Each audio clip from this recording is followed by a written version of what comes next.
Hey YouTube, Joeboy here. So, One Piece chapter 1046 is out. If you guys haven't checked out that chapter yet, I suggest that you do so because I will be spoiling you. But that you have, let's begin. Honestly, this chapter felt like kind of a deep breath after pretty much the last 2 years. I'm not exactly certain if I was supposed to feel that way, but that is definitely the way I felt. Look, this is my mindset, alright? I think that everybody can understand this. Until Denjiro shows up and does something, everything that is going on is fake news. Oda is awesome, right? We say that in like every review, but the man chose Raizo to save everyone and not Denjiro. We haven't seen Denjiro for a really, really long time, and he chose Raizo.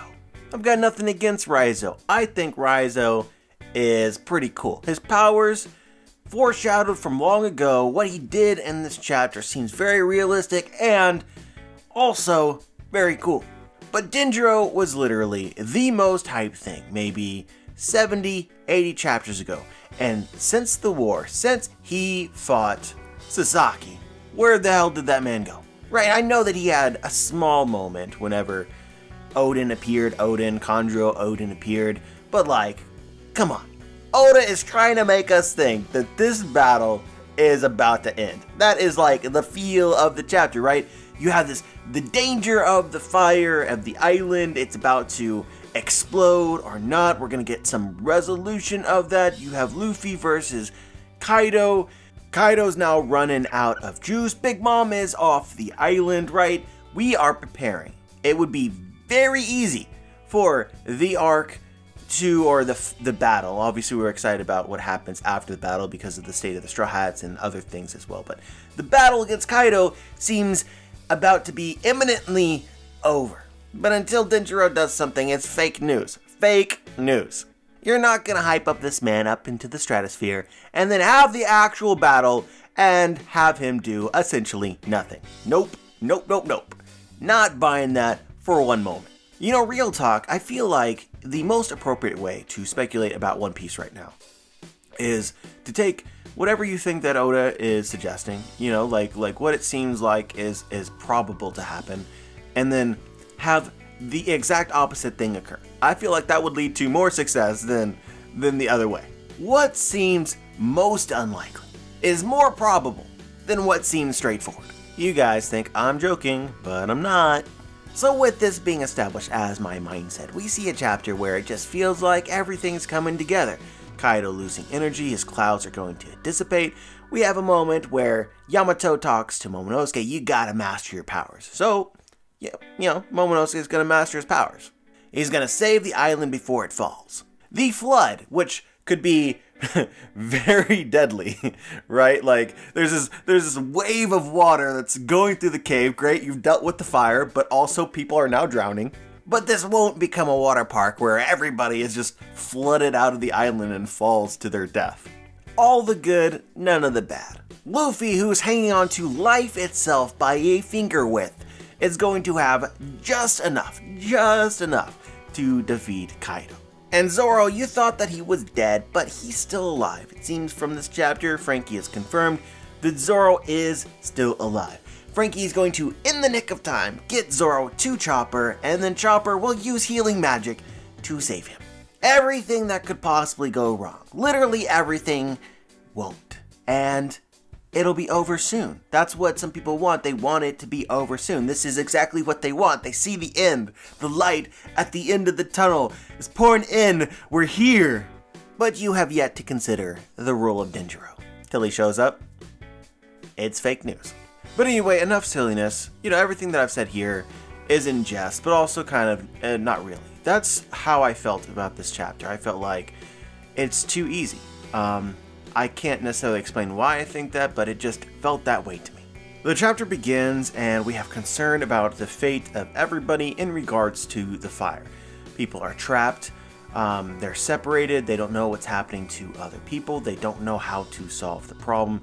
And then about midway through the chapter, we get Raizo, who has come prepared, essentially, where he was on Zou before everyone else and used his scroll technique to draw in all of Zunisha's spray. Don't worry about the phrasing. And then the tone of the chapter kind of switches where immediate danger, the threat, the feeling of an impossible situation kind of disappears. All of a sudden it feels like we have everything that we need in order to defeat Kaido and in this battle. All of the details lead to this conclusion. How is Kaido going to actually be defeated? Well, Luffy is still kicking in Gear 5th in his awakening, and it's just going to do that because that's what Luffy does. Oda even introduced a new form for Luffy, Lightning God Luffy. This is finally the final attack, the final form Luffy needs. He smiles at the end, confidently he's ready. It's as if Oda takes all this pent up tension and then at the end of this chapter tries to release it. But for me personally, I'm still holding on to it. I don't find myself buying into it at all. And that's kind of why this chapter felt like a breather to me. Because I don't believe what we're getting. These solutions are what they seem to be. We'll obviously see what's actually going to happen in the chapters to come, but we talk about this often. It's hardest to speculate something the moment before it happens. Oda does a terrific job of that. For example, right recently with Luffy, you thought that the arc was about to become even more serious, and then the exact opposite occurred. So I'm sitting here looking at the pages, seeing Jinbei channel the currents and take out the fire and the end of this chapter, and I'm just thinking to myself, like, what does Oda have up his sleeve next? What is he going to do? What is he gonna do to us next? Or to steal a phrase from Revujo, who does the artwork for the channel, he called the chapter Coitus Interruptus. If you don't know what that means, you can Google it. But without getting into the technicalities here, basically something about the chapter don't feel right. And I'm not trying to suggest that I don't think that Luffy is going to defeat Kaido, because I do think Luffy is going to defeat Kaido. But do I think that the arc is going to, or the battle, I should say, is going to end within the next 5 to 7 chapters? I don't feel that way. I feel like we have one more twist and turn. At least one more. So with this being said, I don't think that there's actually a whole lot from the chapter that is noteworthy or discussion worthy. I mean, it could be if I bought into it, but I don't. Or maybe a more accurate way of saying this is, what I feel like talking about is pretty much everything that the chapter doesn't suggest. I think despite Momo's efforts, and it may be true that he holds up the island at least temporarily, something's going to happen to make the island fall, and most likely we're going to get a more creative solution. For instance, Luffy's awakening could turn the ground into rubber. That was a thing that was suggested before, like the Onigashima would bounce off the city. That seems very plausible now with Luffy's powers. But it's also been suggested that when Luffy uses his powers, it does take a lot of energy. And I just imagine, right, like we're forced into a situation where Luffy needs to use them in order to save everyone's life. Maybe he does that. How much does that take from him? Is that what essentially ends the battle for Luffy, at least temporarily? Does he run out of energy? I think that with this flooding, it may be difficult for Frankie to be able to reach Chopper with Zoro. With the flooding, I mean, what's going to happen to everybody? Are they going to be washed to different parts of the island? I don't think that they're actually going to fall off, but you know, that is can be a problem by itself. You guys know that I love reading into the ... and the only scene where we actually see the flood do something is with Killer and his group. They clearly see the flood and they say, "Water, we're saved," but Killer himself, who is a very smart character, has a ... Reading into this, maybe you can interpret it as, yeah, we're saved, but from one danger to another.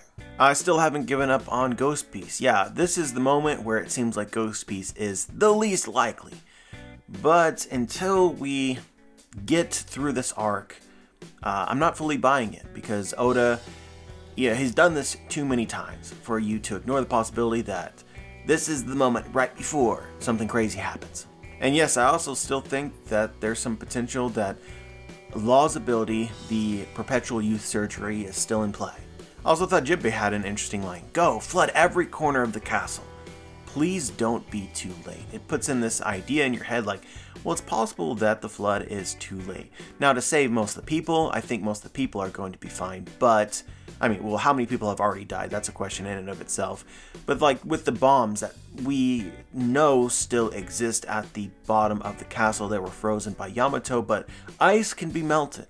It's also interesting that Law created a hole through the entirety of Onigashima, which would be something similar to a drain. So all the flood, all the water is going to eventually go through that, where you would presume that pretty much everybody would be, there's no other word for it, flushed. The same would be true of the bombs as well. Unless I'm missing something, this is logically what should happen.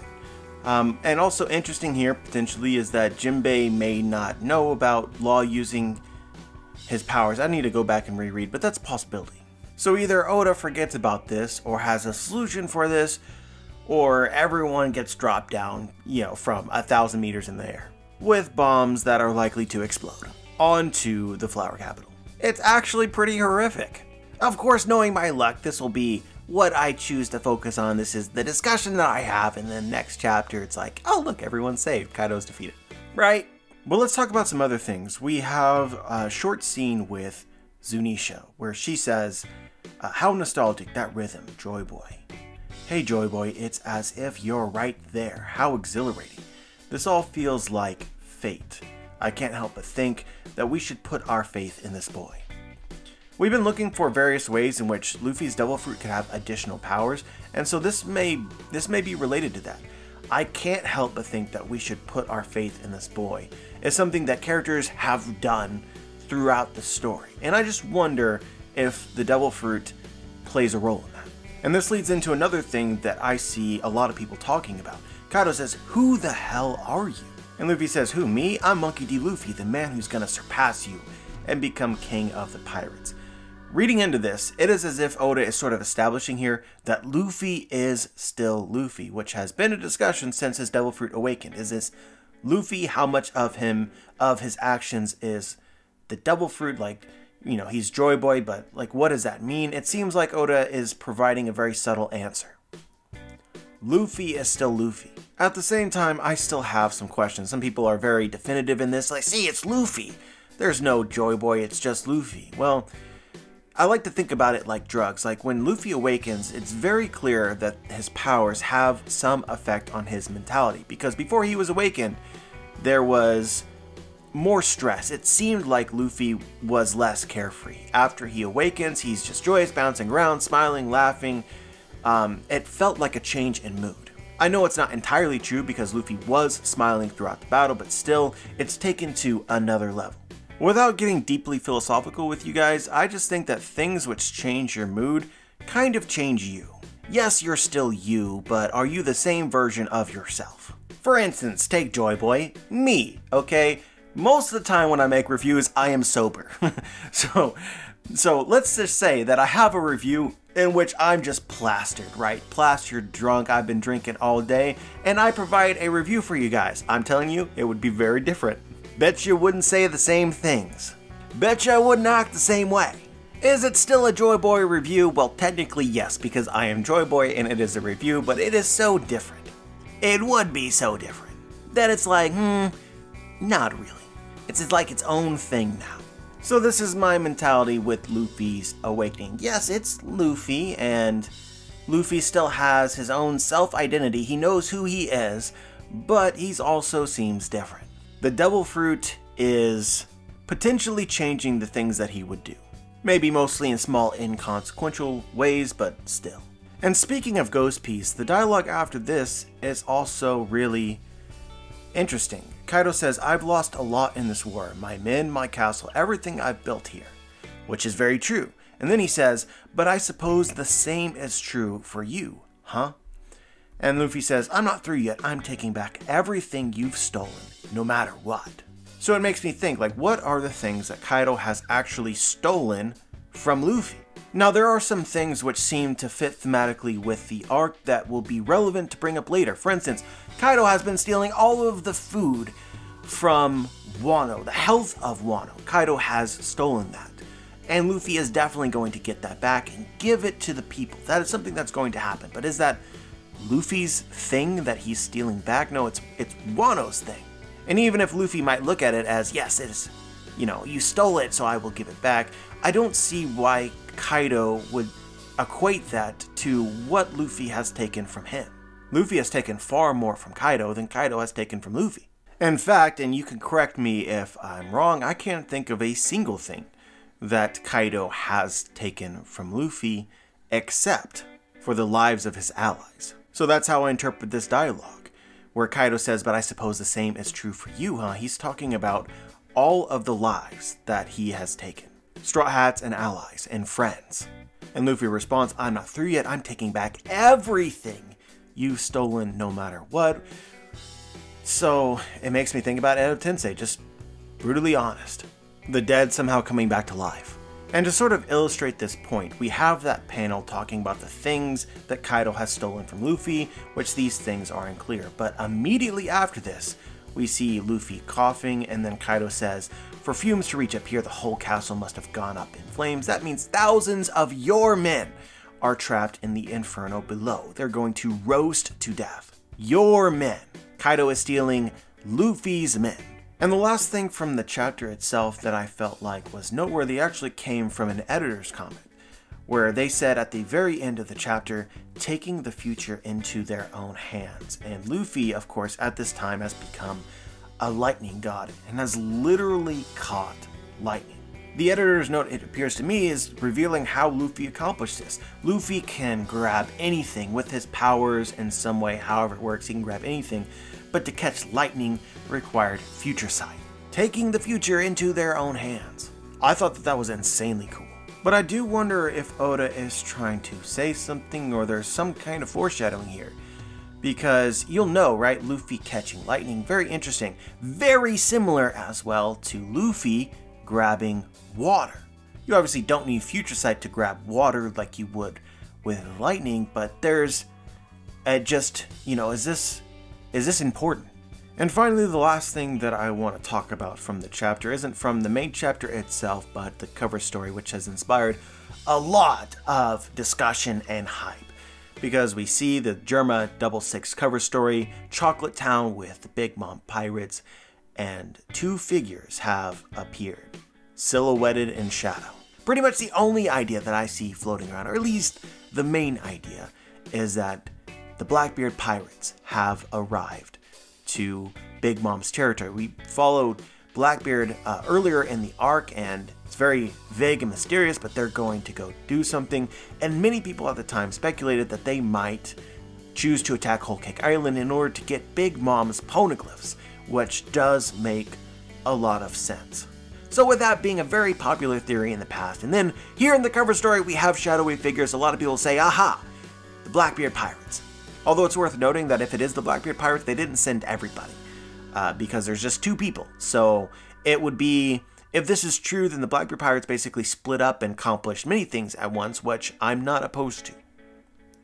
Although I wonder about power scaling, like, we haven't seen Katakuri yet in Wano, so then Katakuri should be in Chocolate Town, and so it seems like you would send, you know, with all the Big Mom Pirates that remain there, you would send more than just two, unless Blackbeard has, you know, they're a lot stronger than they were before, I'll put it that way. Quite honestly, if they were just sending two members, you would expect it to be a relatively secret mission, so they wouldn't just stroll up to a bunch of Big Mom Pirates.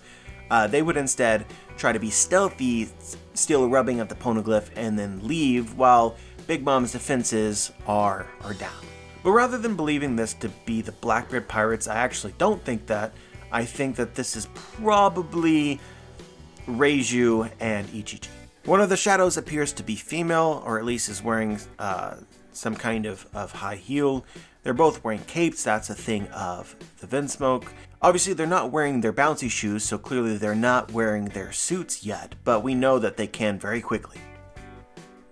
And we've seen them at other times wearing different clothes.